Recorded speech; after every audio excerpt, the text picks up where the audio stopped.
Muy bien, hermanos, vamos a pasar a el estudio de esta tarde, la meditación de esta tarde, primer día de la semana.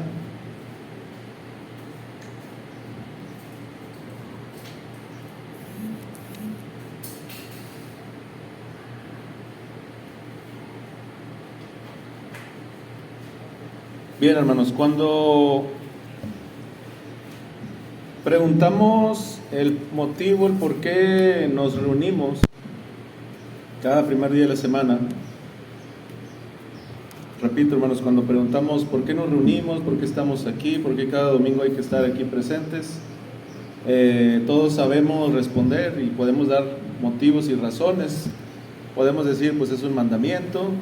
Podemos decir, tenemos que alimentarnos de la palabra de nuestro Dios para nutrirnos, para seguir aprendiendo, podemos decir, pues para alabar a nuestro Dios, y podemos decir muchas cosas que pues ciertamente es así. Todas estas cosas que nosotros decimos, mencionamos, respondemos cuando se pregunta por qué debo congregarme o para qué nos congregamos, surgen estas respuestas y son correctas.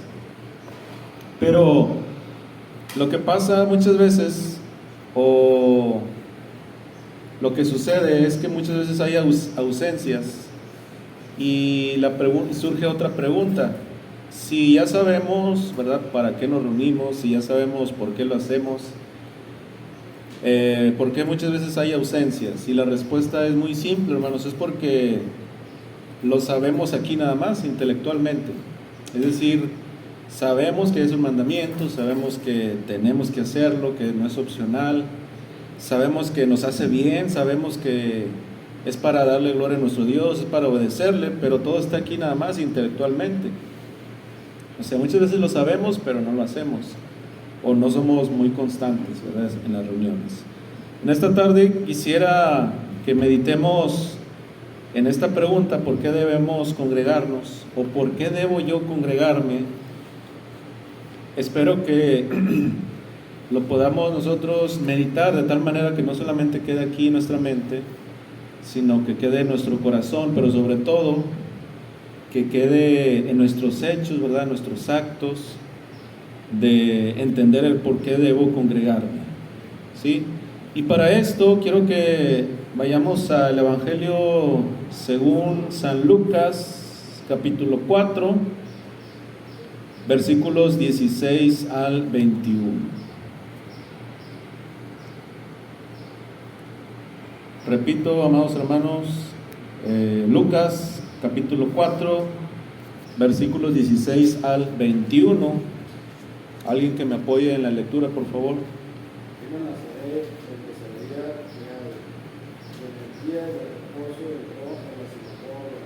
Conforme a su costumbre, y se levantó a leer, y se le dio el libro del profeta Isaías, y habiendo abierto el libro, halló el lugar donde estaba escrito: el Espíritu del Señor está sobre mí, por cuanto me ha ungido para dar buenas nuevas a los pobres, me ha enviado a sanar a los quebrantados de corazón, a pregonar libertad a los cautivos y vista a los ciegos, a poner en libertad a los oprimidos, a predicar el año agradable del Señor.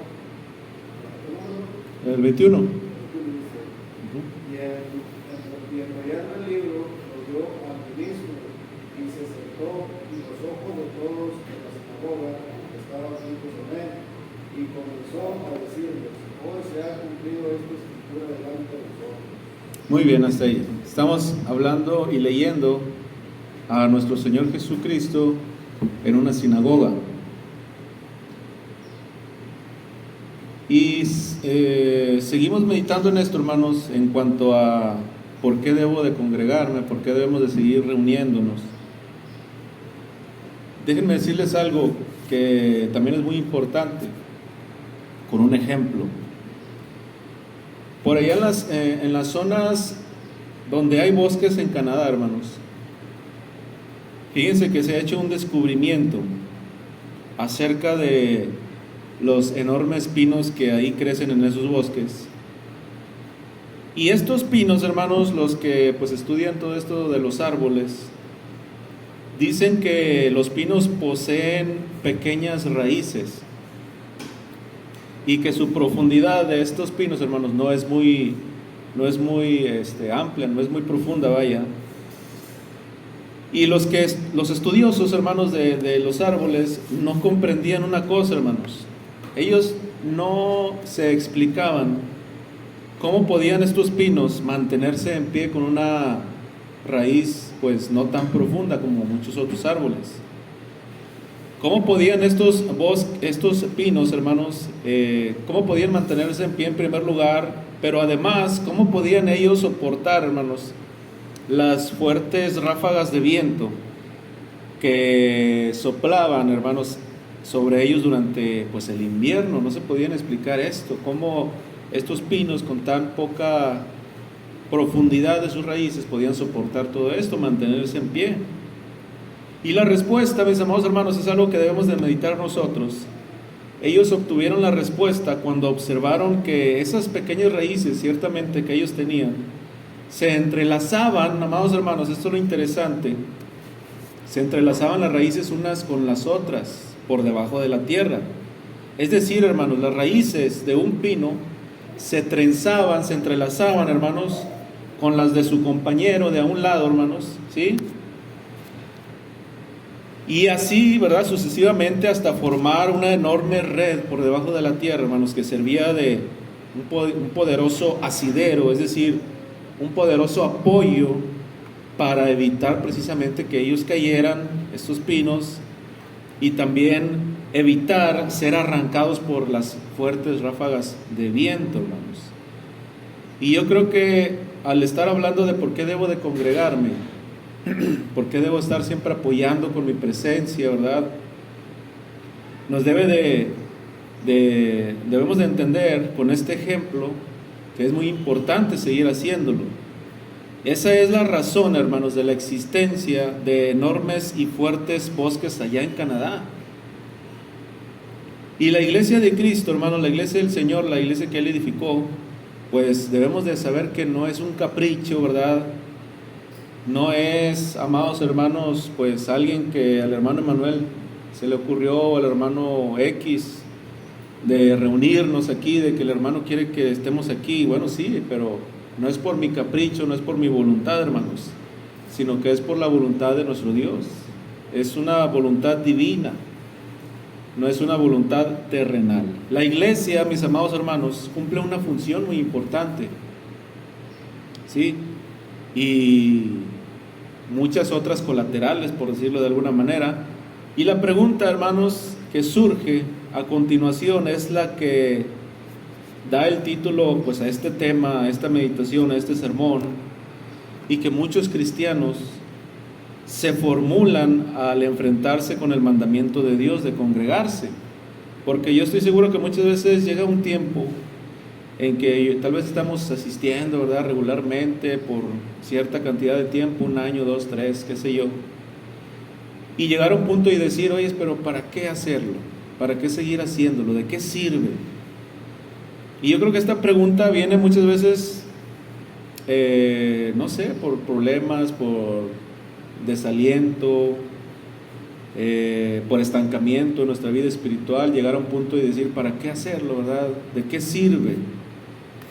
Es una pregunta que es muy importante contestar, hermanos, no con razonamientos humanos, sino pues obviamente que la misma palabra de nuestro Dios sea quien nos conteste, sea quien nos diga el por qué debemos de congregarnos. Y la lectura, hermanos, bueno, más bien la historia que yo les estaba hablando, bueno, no es historia, es un dato real acerca de los árboles, de los pinos, que aquellos pinos que no podían ser derribados, de aquellos fuertes ventarrones, y que los científicos pues no se explicaban, ¿verdad?, cómo podían mantenerse en pie. Yo quiero que esa razón no la olviden, hermanos. Esa razón por la cual ellos están de pie hasta el día de hoy, no debemos de olvidarla, ¿sí?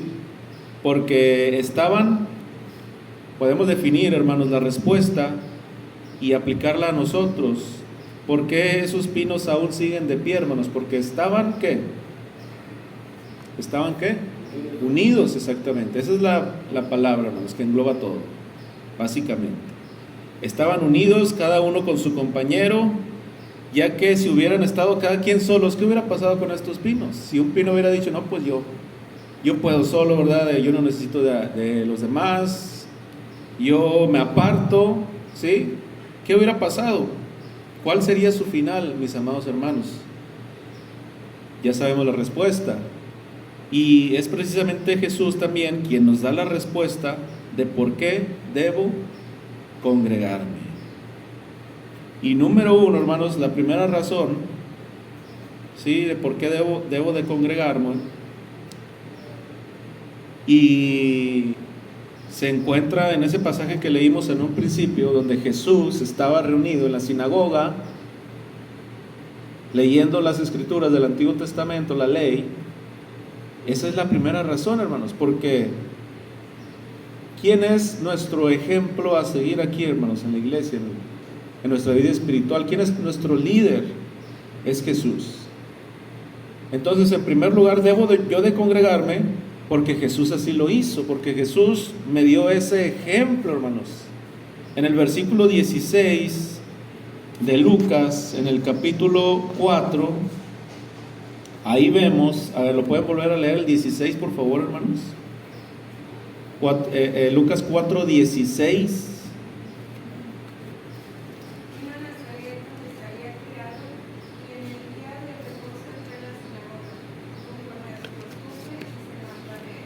Y en el día de reposo entró, ¿a dónde? A la sinagoga. ¿Cómo era qué? Su costumbre. Acuérdense, hermanos, no puedo evitar de recordar lo que dice Hebreos 10:25. No dejando de congregarse como algunos tienen por costumbre. O sea, la costumbre de Jesús es muy diferente a esa costumbre que nos habla Hebreos 10:25. Muchos hermanos tienen costumbre, pues, de faltar a las reuniones, de no reunirse, de no congregarse. Pero la costumbre de Jesús era de reunirse, en este caso en la sinagoga. Ahora, ¿qué era la sinagoga, mis amados hermanos? A ver, ¿alguien puede hablarnos un poquito de lo que conozca de la sinagoga? ¿Qué era? ¿Cómo? ¿Para qué? O sea, ¿cómo surgieron las sinagogas allá en el tiempo, de los judíos del Antiguo Testamento? ¿Nadie? Sí, ciertamente donde se leía la ley de Moisés. Pero bueno, la sinagoga, hermanos, tuvo origen, o surgieron las sinagogas durante el tiempo en que los judíos, óiganlo bien, hermanos, estuvieron exiliados allá en Babilonia. Porque acuérdense que, hermanos, los judíos tenían un lugar en donde llevar el diezmo, específicamente hablando, tenían un lugar donde llevar esos sacrificios, donde se hacían esos sacrificios, en el templo. Sí, hermanos, en el templo. Pero cuando ellos estuvieron exiliados en Babilonia, pues no tenían un templo. Y entonces, ¿qué pasó? Al no poder celebrar sus ceremonias en el templo en Jerusalén, obviamente, en primer lugar, porque pues ellos estaban cautivos, presos por los babilonios, y en segundo lugar, porque el templo ya había sido destruido, hermanos, surgieron las sinagogas. ¿Sí, hermanos? O sea, ellos tenían un lugar específico, el templo, pero al no haber templo y al no poder, por estar pues en cautiverio babilónico, ellos hicieron las sinagogas. ¿Sí, hermanos? Para poder celebrar todos estos actos que ellos tenían que celebrar. Surge la sinagoga como el centro de la vida espiritual de los judíos, porque ahí se reunían pues para celebrar su culto a Dios. Ahí. ¿Qué se hacía? Como dice nuestro hermano Huicho, en ella pues se leían las escrituras, se elevaban salmos de alabanza a nuestro Dios, se cantaban salmos, ¿sí? Y una vez, cuando ellos ya fueron liberados del cautiverio babilónico, hermanos, las sinagogas siguieron presentes hasta el día de hoy. Todavía los judíos que pues no aceptaron a Jesucristo, el Mesías, que no aceptan el Nuevo Testamento, ellos siguen con la ley, pues siguen reuniéndose en sinagogas hasta el día de hoy. Y algunos eruditos, mis amados hermanos, bíblicos, dicen que la sinagoga es lo más que se parece a lo que hacemos hoy, nosotros, a una iglesia, vaya. ¿Sí, hermanos? De nuestros días. Obviamente, hermanos, que no es lo mismo, porque como les decimos, ellos no aceptan el Nuevo Testamento, ellos solo siguen con la ley de Moisés, siguen haciendo todas esas ceremonias, ¿verdad? Y nosotros tenemos el Nuevo Testamento y ahí tenemos el mandamiento de reunirnos, etcétera. No es lo mismo.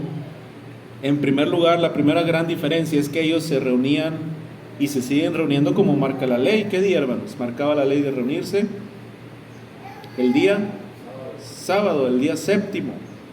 Por eso hay iglesias que son del séptimo día, porque ellos se reúnen los sábados, ¿sí? El Sabbat, como lo indicaba, hermanos, la ley de Moisés, pero ya no estamos bajo la ley de Moisés. Ahora estamos bajo la ley de Cristo, y la ley de Cristo indica que la iglesia debe reunirse el primer día de la semana, que es hoy. Hoy es el primer día de la semana, hermanos. Cuando usted lea ahí que comente a alguien que diga lunes, ¿verdad? Inicio de semana.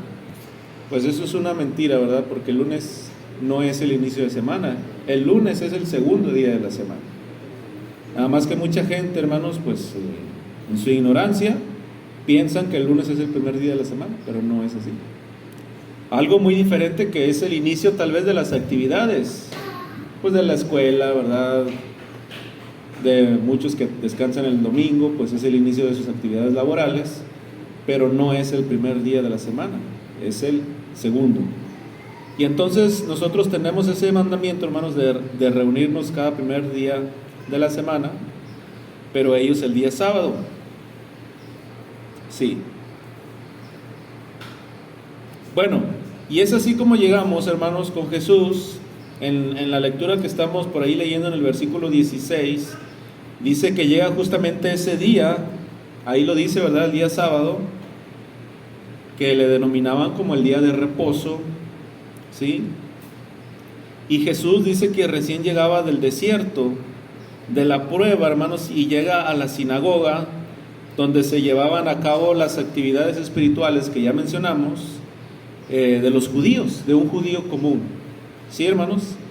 Y la palabra nos dice, hermanos, que Jesús llega a la sinagoga. ¿Y qué hace Jesús, hermanos? Bueno, podemos ver, hermanos, algo muy importante, que la palabra nos dice en el versículo 16, que Jesús se reunía el día de reposo, es decir, el día indicado, el sábado. Jesús se somete a la autoridad de la palabra de nuestro Dios. Allá en los 10 mandamientos, donde están allá en Éxodo, si vamos rápidamente a Éxodo, hermanos, 20, donde están los 10 mandamientos de no robarás, no cometerás adulterio, etcétera, etcétera. En uno de esos mandamientos de Éxodo 20, para ser más preciso, en el en el versículo 8, Éxodo 20, versículo 8 al 10, ahí habla de un mandamiento. ¿Cuál es?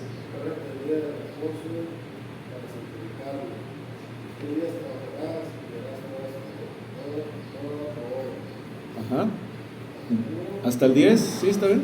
Al séptimo día es reposo para Jehová su Dios. No hagas en él obra alguna.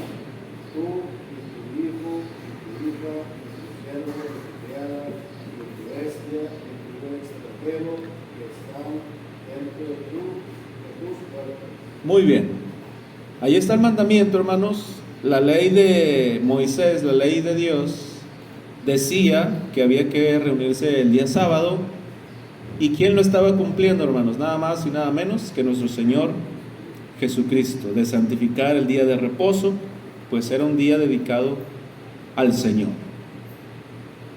Yo no sé, hermanos, pero yo espero que estén meditando en este punto. Primer punto, ¿por qué debo de congregarme? Porque Jesús lo hizo.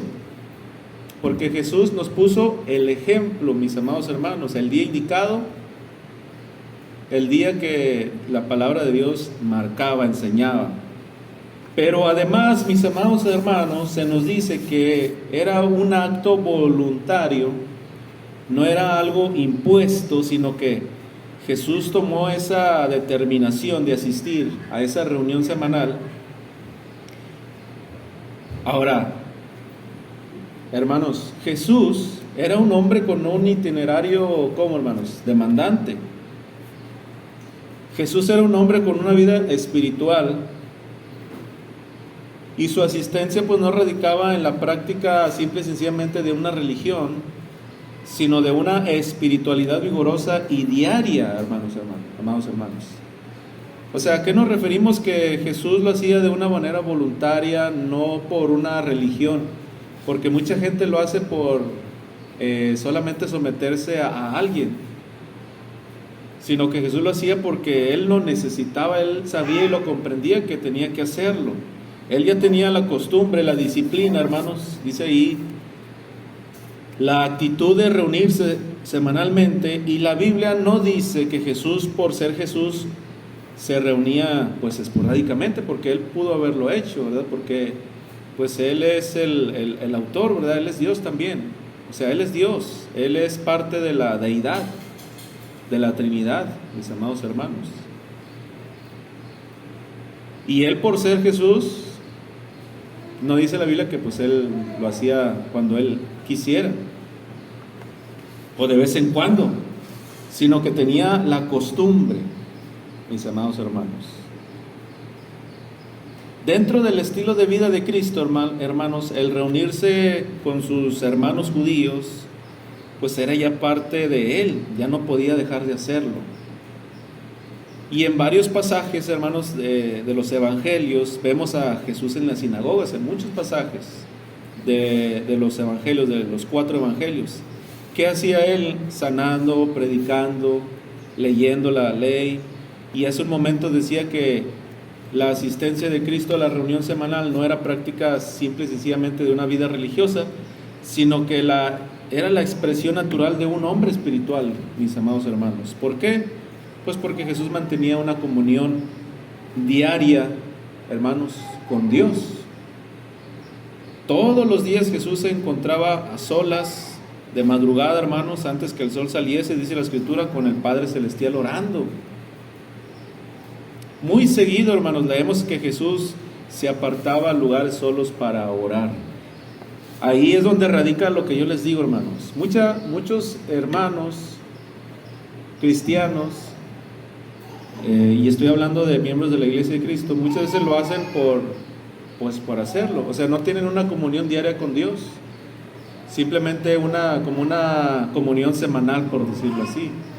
Ahí pues también tenemos que aclarar que eso pues no está bien. O sea, sí hay que reunirse regularmente, pero no, hermanos, ¿cómo les diré?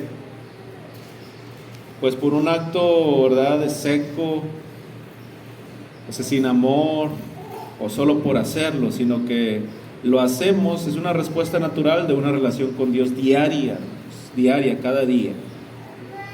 Entonces ese es el primer punto. Debemos de congregarnos porque Jesús lo hizo, porque Jesús nos dio ese ejemplo.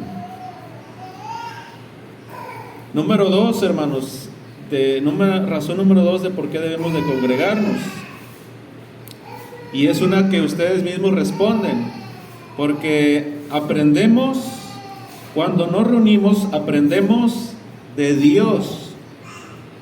Fíjense lo que dice el versículo 16 y el versículo 17 adicional a ese pasaje, hermanos, de Lucas 4, 16 y 17. ¿Qué dice, hermanos?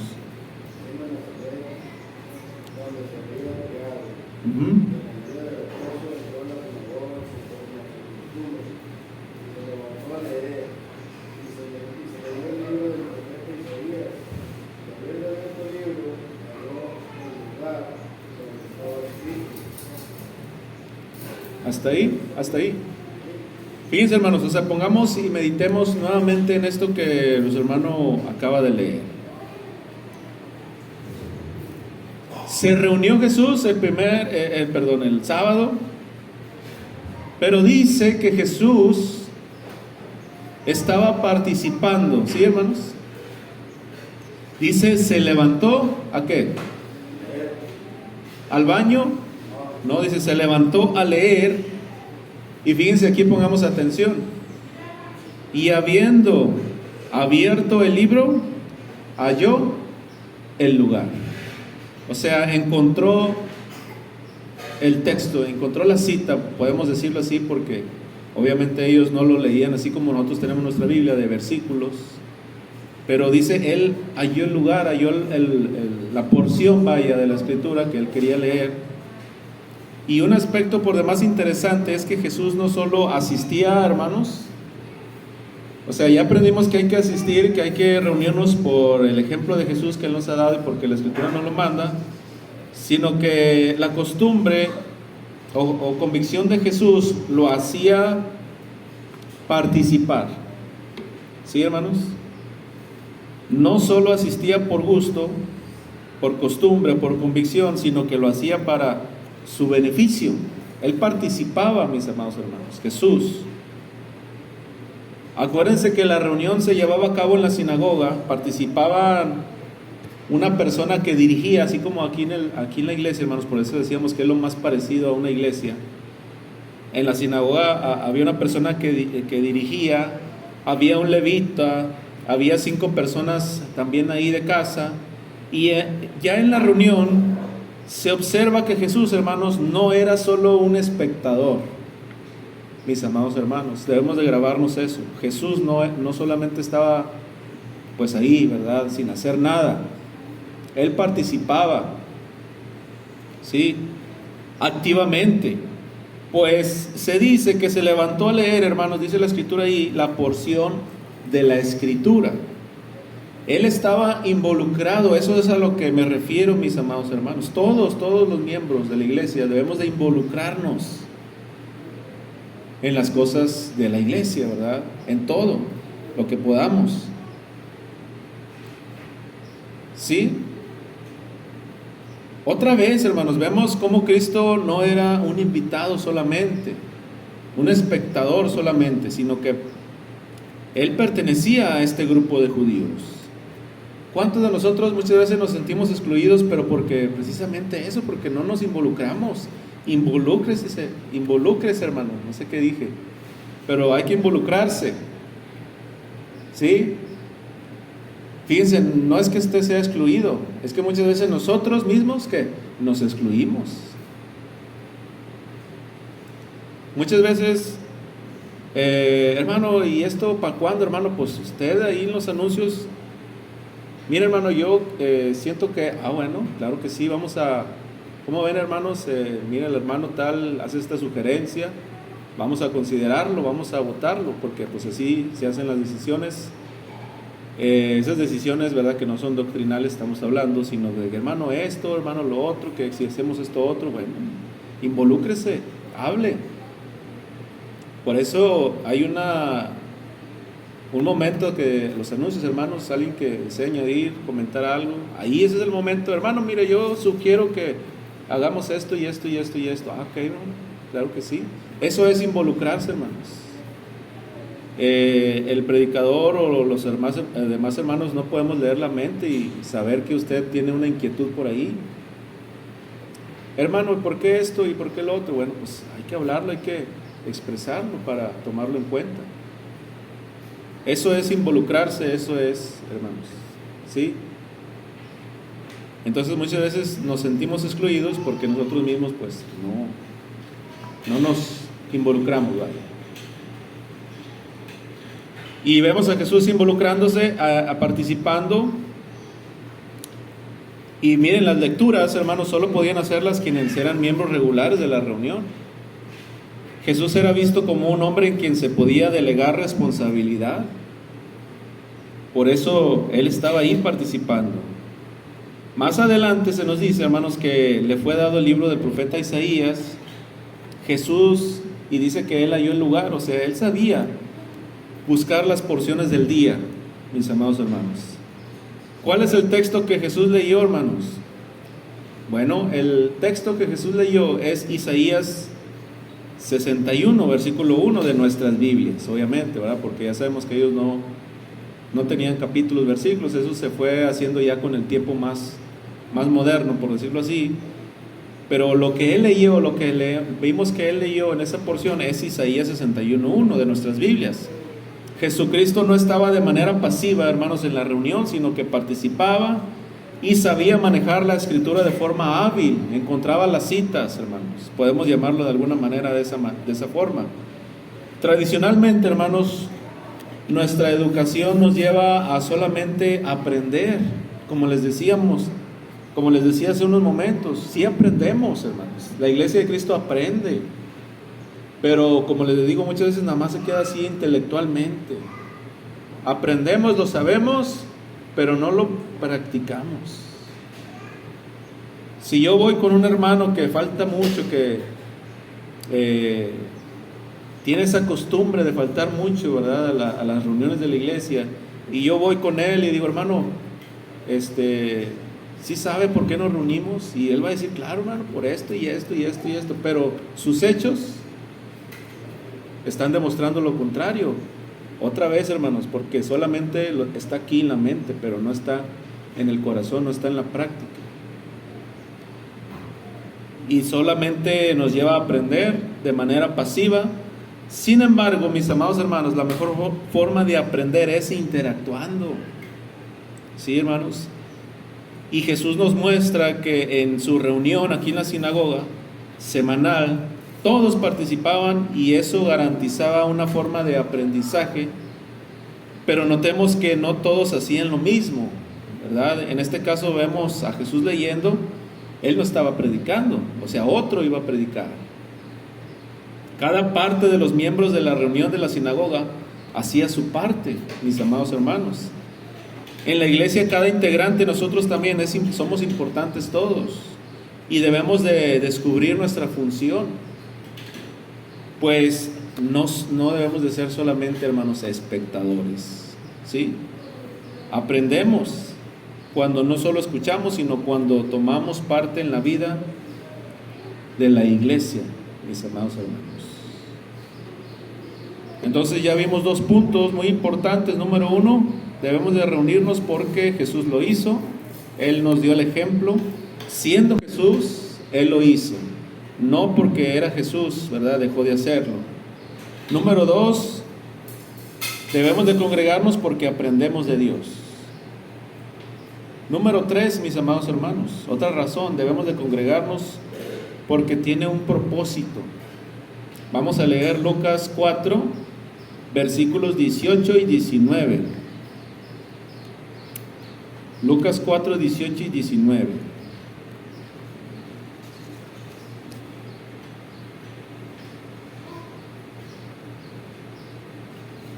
¿Quién lo tiene, hermanos?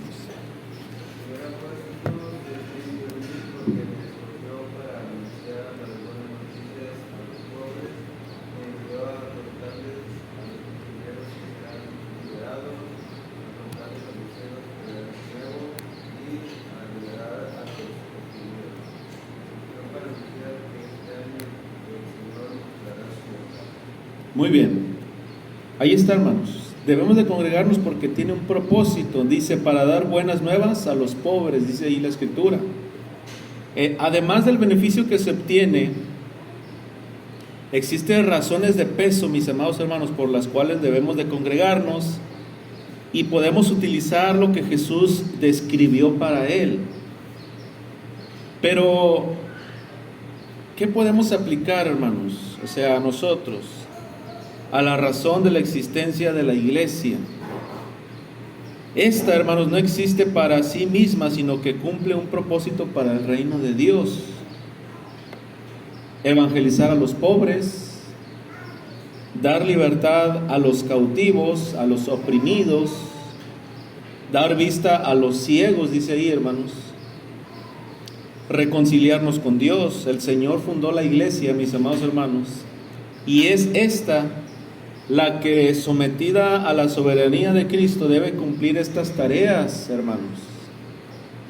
O sea, aquí estamos para capacitarnos, para aprender de la Biblia y poder nosotros llevar estas sanidades espirituales a la gente, evangelizar a los pobres, dar libertad a los cautivos, oprimidos, dar vista a los ciegos espirituales, mis amados hermanos, para que se reconcilien con nuestro Dios. O sea, como les digo, nosotros aprendemos, pero eso que aprendemos debemos de enseñarlo también, hermanos, a la gente de allá afuera.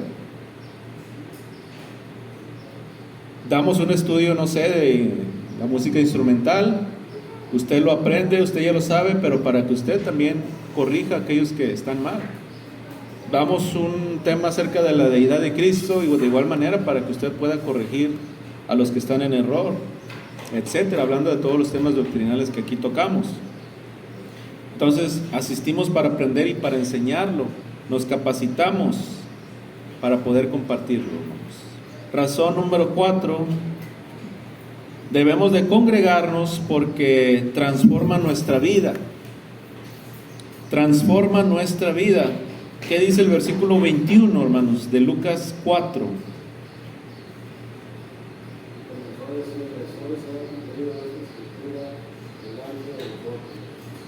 Dice, hoy se ha cumplido esta escritura delante de ustedes, les dijo Jesús.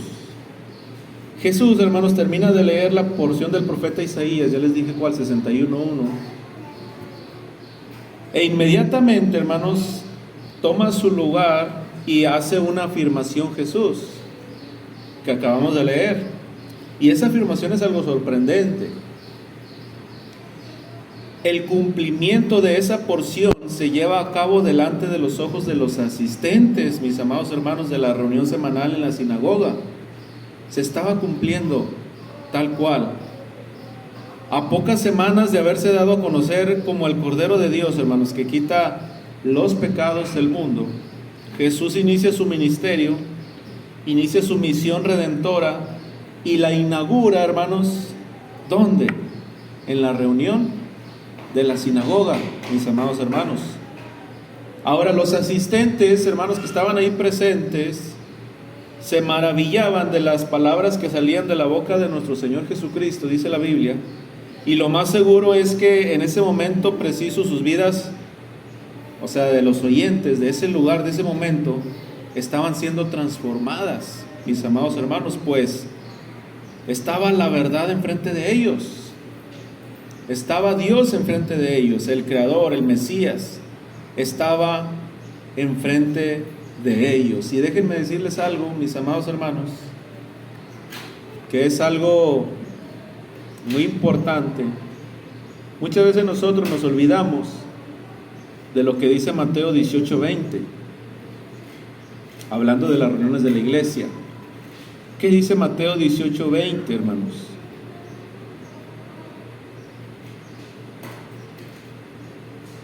Porque podemos sorprendernos y decir, miren cómo Jesús estaba enfrente de estos hombres en esa sinagoga en ese día, pero ¿qué dice Mateo 18:20?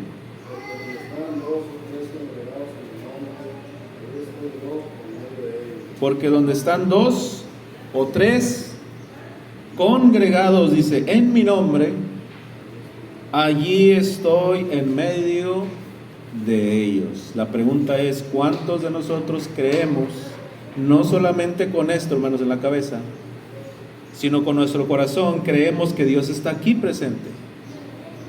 Él dice, donde estén dos o tres reunidos, congregados, en mi nombre. ¿Qué quiere decir esto, hermanos? ¿Qué quiere decir en el nombre de Jesús? Es por la autoridad de Jesús. Es decir, hermanos, dice Cristo que donde están dos o tres reunidos y que Él lo autorice, que Él esté de acuerdo, Jesús, que Él lo dé por hecho, o sea, que Él, para que me lo entiendan mejor, hermanos, Dios no está donde Él no lo autoriza, donde Él no está de acuerdo. Por ejemplo, los testigos de Jehová, hermanos, ¿estará Dios allí en medio de ellos? No, hermanos, porque Dios no autoriza esas prácticas, ni donde están los pentecosteses, ni donde están los bautistas, hermanos, sino donde solamente Él lo autoriza. Eso significa en el nombre de Jesús, por la autoridad de Jesús. Lo que Él aprueba, hermanos, lo que Él está de acuerdo, lo que es su voluntad, mis amados hermanos. Podemos dar muchos ejemplos. Por ejemplo, cuando dice, y mandó bautizarles en el nombre de Jesús, De ahí se derivan muchísimos errores de los solo Jesús, porque ellos dicen, tenemos que bautizar así, en el nombre de Jesús. Y ellos bautizan así, te bautizo en el nombre de Jesús, ¿sí? Sabiendo que dice la Escritura, bautizándonos en el nombre del Padre y del Hijo y del Espíritu Santo. Pero los solo Jesús dicen, no, ese bautismo no es válido en el nombre del Padre y del Hijo y del Espíritu Santo, sino dicen en el nombre de Jesús. ¿Por qué? Porque allá en el libro de los Hechos dice que mandó a bautizarles en el nombre del Señor Jesús. Pero ahí no estaba dando una fórmula bautismal, sino estaba diciendo, bautícelos por la autoridad que Cristo nos ha dado a nosotros, de bautizarlos en el nombre del Padre y del Hijo y del Espíritu Santo. Esa palabra en el nombre de Jesús, hermanos, trae mucha confusión cuando no se entiende, cuando no se comprende su significado. Es como cuando va un policía atrás de un ladrón y dice, detente en el nombre de la ley. Es decir, dice, la ley me da la autoridad de que te detengas. No es una palabra mágica de que detente en el nombre de la ley y el ladrón se va a quedar congelado, ¿verdad?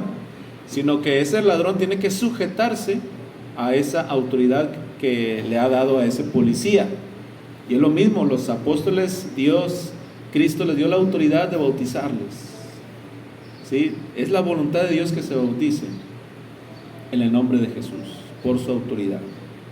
Entonces, cuando dice aquí, donde están 2 o 3 congregados en mi nombre, es decir, por mi autoridad, por mi voluntad, yo estoy ahí en medio de ellos, de ustedes.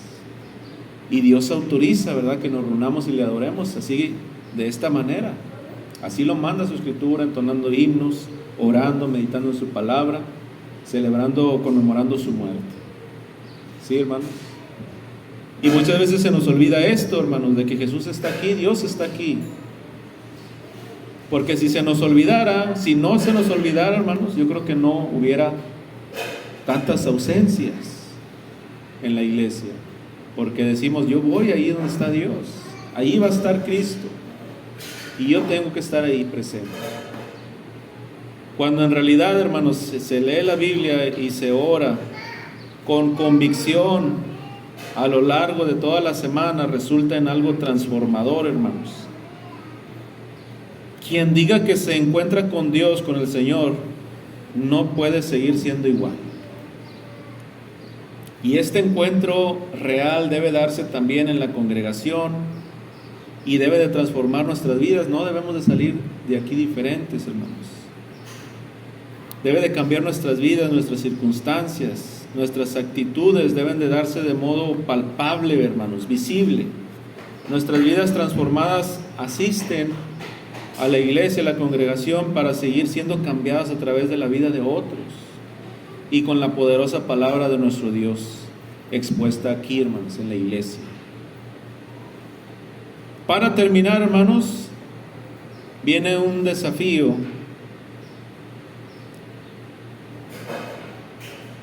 Tome en sus manos, ¿verdad?, una vara, esas que están ahí tiradas, e intente romperla. ¿Qué va a pasar, hermanos? Con sus 2 manos la va a romper, claramente, y va a ser sencillo. Pero ahora junte unas 10 ramas y trate de romperlas. ¿Qué va a pasar, hermanos? ¿Será tan fácil? ¿Será tan sencillo como la primera, hermanos, que está sola? Acuérdense de los pinos. ¿Por qué están firmes, hermanos? ¿Y por qué no se caen? Porque están todos, hermanos, juntos, entrelazados. Y volvemos con las ramas. La primera la quebrará con facilidad. Junte 10 y ya no será, hermanos. Es más, casi será imposible que usted la rompa. Si usted intenta romper un buen número de ramas. Entonces, esto nos enseña, mis amados hermanos, tanto esos pinos como estas ramas, que desalentar y desarmar, desviar del camino a un solo cristiano, hermanos, a un solo cristiano solo, a Satanás le resulta algo sencillo. Acuérdense también de aquel ejemplo que le di una vez de la manada. Cuando los leones cazan, pongan mucha atención, ¿qué hacen? Apartar de la manada a una presa, ¿sí, hermanos?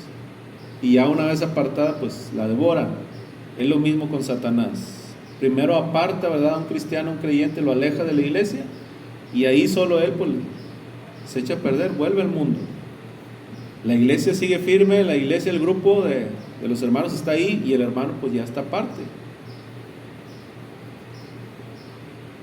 Entonces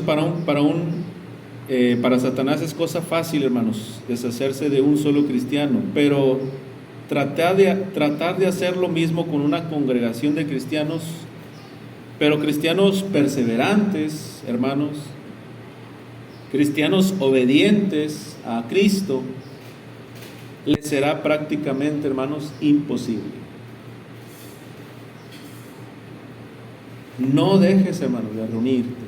No hay que dejar de reunirnos en este lugar, porque Cristo, hermanos, desea vernos, desea verte a ti, desea verte adorándole con todos aquellos que como tú tienen un corazón agradecido, porque no hay otra manera de ser agradecidos con Dios que estar aquí, hermanos.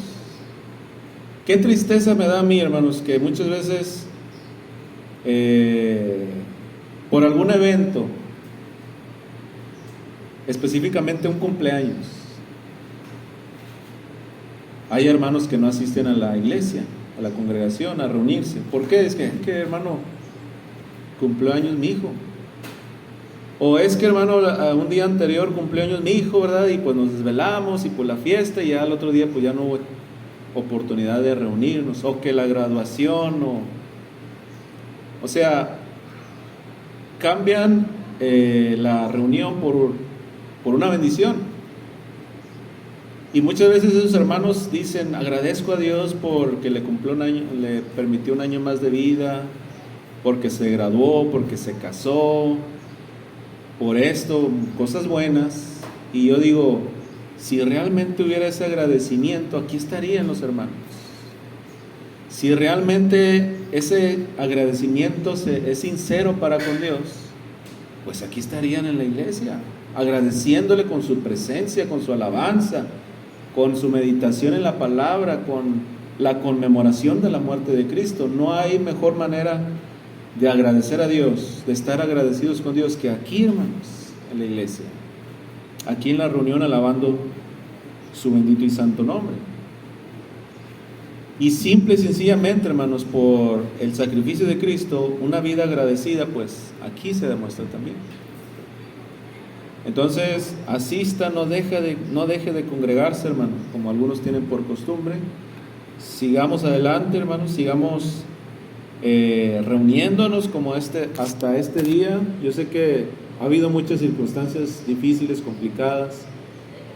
Hermanos o personas se bautizan, se congregan, se van, un momento están, otro no están otros, y así, hermanos, pero pues gracias a Dios se ha mantenido, ¿verdad?, esta iglesia. Muchos, pocos, a veces muchos, a veces pocos, pero aquí estamos, ¿verdad?, de pie como esos pinos, ¿verdad?, que no se dejan derribar tan fácilmente. Y espero que esto les sirva a ustedes de motivación, que no dejen de congregarse, sigan adelante. Vamos a dejarle el lugar a nuestro hermano, ¿quién? Su hermano Damián.